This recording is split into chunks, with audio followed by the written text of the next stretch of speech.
my fingers don't work on it. I'm going to play one more before we have Will. This is one that I was told was my fee to eat tonight. So because I certainly ate my fill. This song is by I haven't played this in a while, so bear with me if I miss a note or something. I should have practiced it. But this is by one of my other guitar heroes, a fellow from up around Will Carter's neck of the woods, a guy named Doyle Dykes. I know you've heard of him. Yeah. And Doyle is he's an incredible guitar player. So much so that Taylor put that white rose on there and put that white rose on here for Doyle. And if you see, look inside both of these guitars, you see his autograph in there. It's called the Doyle Dykes signature guitar, and Guild Guitars did one for him too. And he's talking to Olson right now. But don't tell anybody. You didn't hear it. You didn't hear it from me. Yeah. So who knows? I know. I think Fender just sold Guild. So. Yep. There was Doyle's concert.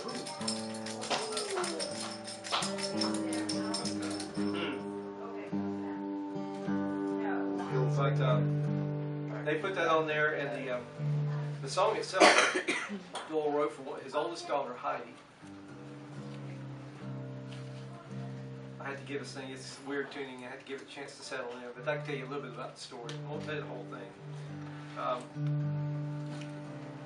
Doyle would go out and he would play. This is back when Heidi's, she's an adult now, has children and everything like that. When she was like about 3 years old, 3 or 4, she and her, the middle child, Holly, the other two had not yet been born.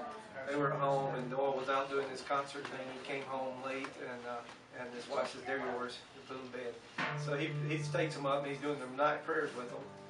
And he says, before he even got started, Holly's younger, was asleep.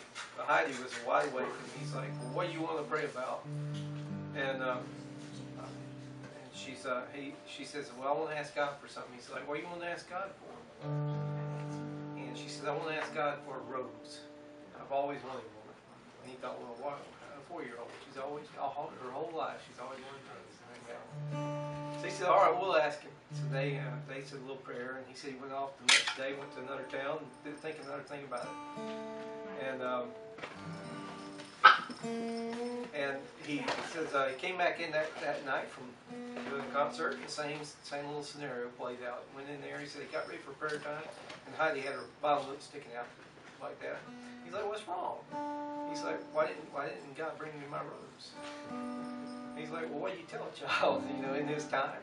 A 4-year-old didn't understand that. He says, he thought for a second, he said, "Well, we didn't tell him what color." So he said, they thought that was pretty clever time buyer. She said, "Well, I've been thinking about a white rose." He's like, "Well, okay, we'll ask him for a white rose then."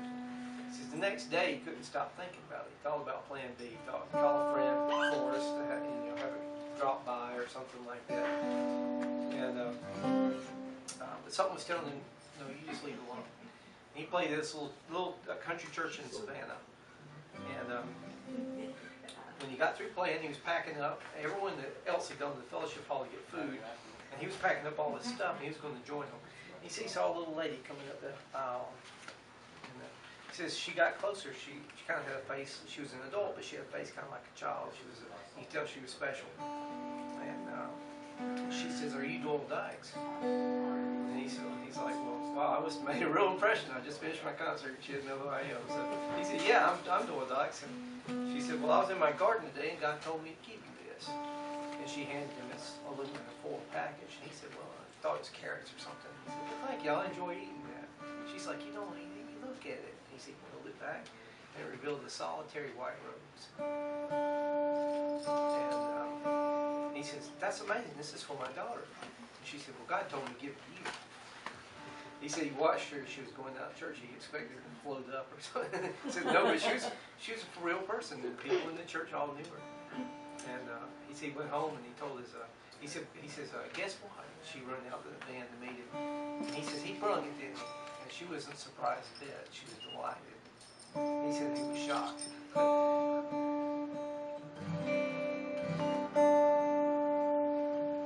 He says that when we ask for things, but we shouldn't be surprised. We should just be delighted. That was me with Phil Keaggy recording with him. I asked for that, and just like a kid would.